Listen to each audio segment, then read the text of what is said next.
नमस्कार, आपण पाहता NDTV मराठी. दुपारचे 3 वाजत आलेत. आपल्या सगळ्यांचं स्वागत. मी मिलिंद भागवत. आणि साधारण अर्ध्या तासापूर्वी काँग्रेसच्या कार्यालयामध्ये मोठा गदारोळ झाला. काँग्रेसनं आज सकाळी एक ट्विट केलं होतं आणि राज्याच्या उपमुख्यमंत्री तसंच राष्ट्रवादी काँग्रेस अजित पवार गटाच्या सर्वेसर्वा सुनेत्रा पवार यांच्याबद्दल एक टिप्पणी केली होती आणि यालाच तीव्र आक्षेप घेत काँग्रेसच्या कार्यालयामध्ये राष्ट्रवादी काँग्रेसचे कार्यकर्ते घुसले आणि जोरदार घोषणाबाजी सुरू झाली. काँग्रेसचे प्रदेशाध्यक्ष हर्षवर्धन सपकाळ हे पत्रकार परिषद घेऊन निघणार त्याच वेळेला काँग्रेसचे कार्यकर्ते या पत्रकार परिषदेच्या ठिकाणी घुसले आणि जोरदार घोषणाबाजीला सुरुवात झाली. जवळपास 25 मिनिटं मोठ्या प्रमाणात घोषणाबाजी झाली. शेवटी पोलिसांना हस्तक्षेप करावा लागला, कारण ही घोषणाबाजी सुरू होताच काँग्रेसचे सर्व प्रमुख नेते इथून बाहेर पडले आणि आपापल्या केबिनमध्ये गेले. पण राष्ट्रवादी काँग्रेसचे सूरज चव्हाण आणि त्यांच्यासोबत अन्य सर्व कार्यकर्ते इथे घोषणा देत होते आणि काँग्रेसनं केलेल्या ट्विटचा निषेध करत होते. हर्षवर्धन सपकाळ यांनी माफी मागितली पाहिजे, काँग्रेसनं माफी मागितली पाहिजे असा आग्रह या सगळ्या राष्ट्रवादी काँग्रेसच्या कार्यकर्त्यांचा होता.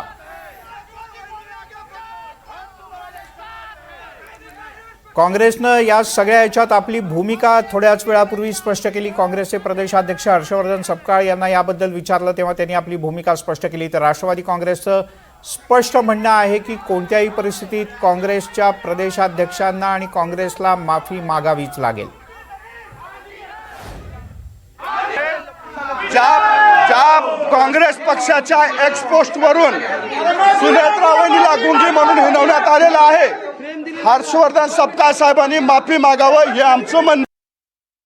त्यांचं जे बोलणं त्यांनी जे थांबवलेलं आहे, त्यांनी जे मुखेपण आणलेलं आहे, हे मुखेपण सार्वजनिक जीवनात आणि उपमुख्यमंत्री पदाच्या एका खुर्चीवरच्या व्यक्तीला हे अशोभनीय आहे.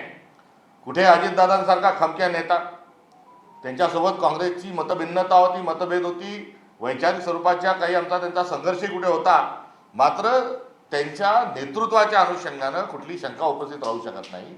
आणि अशा एका बाणेदार आणि एकदा परखड माणसाच्या पक्षाचं नेतृत्व करत असणारी व्यक्ती जर काहीच बोलत नाही तर त्यांचं केलेलं काँग्रेस पक्षाने वर्णन जे आहे ते अत्यंत योग्य आहे. या आमच्या टीकेला त्यांनी समजून घ्यावं.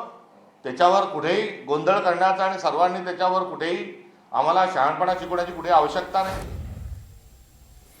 आणि थेट जाऊयात काँग्रेसच्या याच कार्यालयामध्ये जुई जाधव आमच्या प्रतिनिधी इथे उपस्थित आहेत. जुई, नेमका काय काय राडा आता सुरू आहे?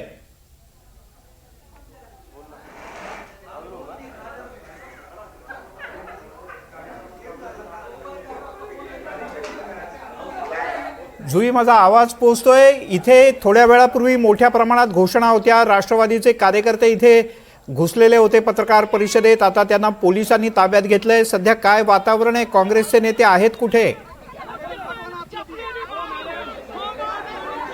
अगदीच आपण पाहतोय की मिलिंद सर, याच ठिकाणी काही वेळापूर्वी प्रदेशाध्यक्ष हर्षवर्धन सपकाळ यांची पत्रकार परिषद सुरू होती आणि त्यामध्ये त्यांनी वक्तव्य केलं की सुनेत्रा पवारांसाठी जे ट्विट केलं होतं गुंगी गुड्या, त्याचा ते खरं तर समर्थन करत होते की आम्ही कुठल्याही पद्धतीचं चुकीचं वक्तव्य केलेलं नाही.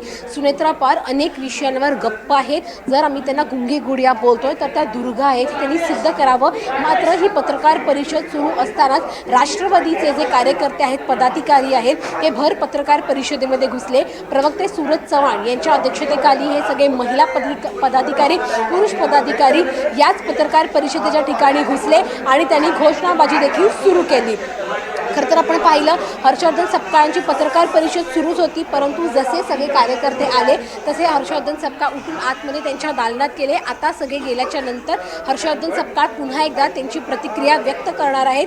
हर्षवर्धन सपकाळ यांनी आधीच सांगितलं आहे की जे वक्तव्य आम्ही केलं आहे सुनेत्रा पवारांसाठी, त्याच्याशी आम्ही माघार घेणार नाही, कारण का आम्ही जे वक्तव्य केलं आहे ते योग्य वक्तव्य आहे. आम्ही विरोधक आहोत आणि त्यामुळे अशी टीका आम्ही करणारच. मात्र आता या राड्यानंतर हर्षवर्धन सपकाळांची भूमिका काय आहे हे आपल्याला थोड्याच वेळामध्ये कळणार आहे, जेव्हा ते येऊन इथे बोलतील आणि भाष्य करतील.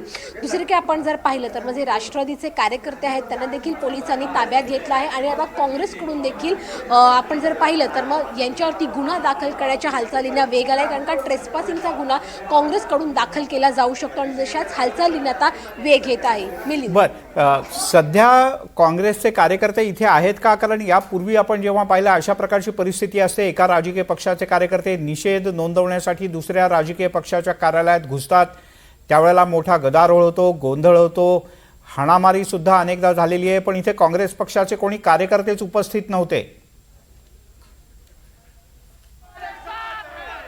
जुई जाधव आमच्या प्रतिनिधी आत्ता इथे उपस्थित आहेत आणि थोड्याच वेळात काँग्रेसचे प्रदेशाध्यक्ष हर्षवर्धन सपकाळ पुन्हा एकदा पत्रकारांना सामोरे जाणार आहेत आणि या सगळ्या घटनाक्रमावर प्रतिक्रिया देणार आहेत. पण अन्य काही राजकीय प्रतिक्रिया आपल्या हाती आली आहेत या सगळ्या गोंधळाच्या बद्दलच्या आपण पाहूयात.